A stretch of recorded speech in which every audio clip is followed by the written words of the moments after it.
Halo Sobat Cerdas Bagus, kita bertemu lagi dalam seri Mari Bermain Catur. Kali ini saya akan membahas tentang notasi catur.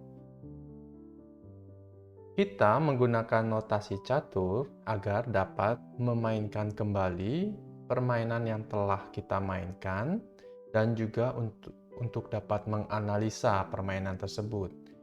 Mungkin ada langkah yang salah, kita dapat mencari langkah yang lebih baik. Oke, langsung saja ya. Notasi yang paling umum digunakan adalah notasi aljabar, di mana kita membagi papan catur ini menjadi lajur dan baris. Nah, ini adalah lajur A, lajur B, lajur C, D, E, F, G, H.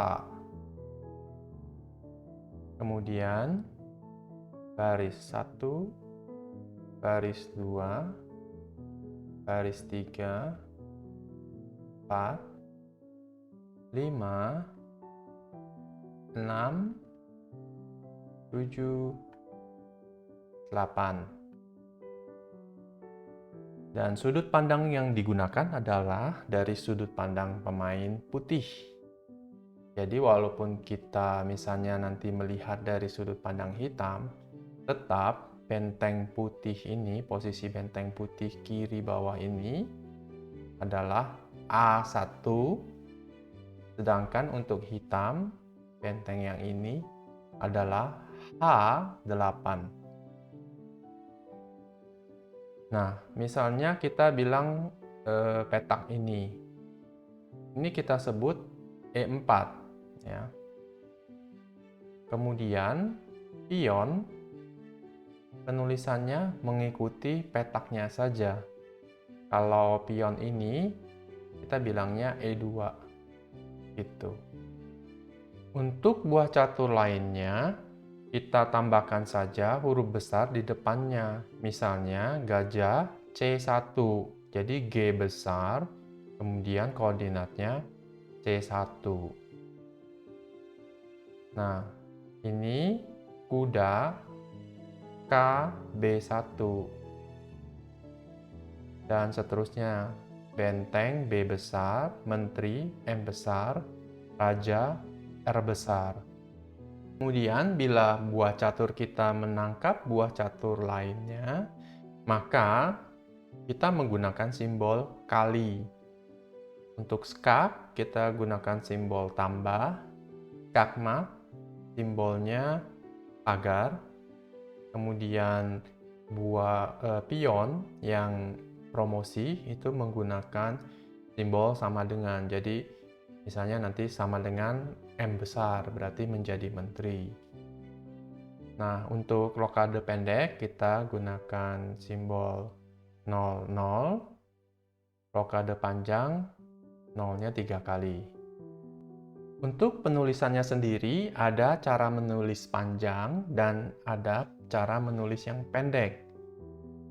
Pada contoh penulisan di sebelah kanan itu adalah contoh penulisan pendek. E4. Jadi yang ditulis hanya tujuannya saja. Kalau panjang, kita bilangnya E2, E4. Berarti dari E2 ke E4. Sedangkan untuk penulisan pendek, kita tulis tujuannya saja. Kalau disebut E4, tanpa huruf besar di depannya, berarti pion. Pion jalan ke E4. Seperti ini. Kemudian di sebelah kanannya E5, berarti hitam nih yang jalan. Pion E7 ke E5. Kemudian langkah kedua, gajah ke C4. Berarti gajah ini nih yang bisa ke C4. Lalu hitam, kuda ke C6. Nah, setelah itu menteri ke H5. kuda ke F6. Menteri kali F7, berarti tangkap nih. Menterinya tangkap F7, kemudian ada pagar. Berarti skakmat. Ini adalah contoh permainan dengan skakmat dalam 4 langkah. Oke, kita lihat contoh permainan berikutnya. Dimulai dengan F4, berarti pion F4, kemudian E5. Angka kedua adalah F kali E5, berarti pion F tangkap E5. Lalu menteri H4, skak. Oke. Hitam skak, putih G3. Blok berarti ya. Nah, posisi menteri hitam sekarang terancam oleh pion ini. Hitam menjawab dengan gajah E7. Putih G kali H4, berarti pion tangkap H4. Gajah tangkap H4, skakmat. Tidak ada buah catur putih yang dapat menghalangi serangan gajah hitam ini, dan raja juga tidak mempunyai petak yang aman. Jadi hitam menang dalam 4 langkah. Tapi ini bukan skakmat paling cepat ya. Skakmat paling cepat itu 2 langkah saja.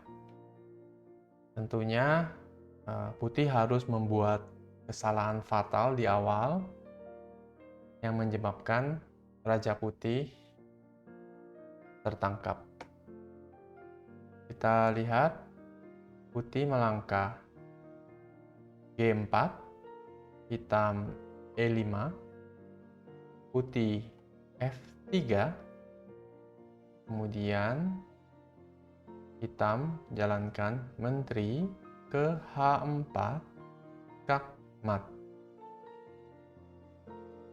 Tidak ada satupun buah catur putih yang dapat menghalangi serangan menteri ini. Dan demikian juga rajanya tidak mempunyai petak aman. Nah, jadi ini adalah skakmat tercepat dalam permainan catur. Gara-gara contoh permainan seperti ini, dulu saya pikir permainan catur itu sangat mudah sekali. Jalankan saja skakmat 4 langkah. Tapi ternyata lawan-lawan saya tahu cara menghindari skakmat tersebut. Jadi, pada video berikutnya, kita akan belajar teori dasar pembukaan catur. Apa yang harus kita lakukan pada tahap awal bermain catur. Oke, sampai berjumpa lagi.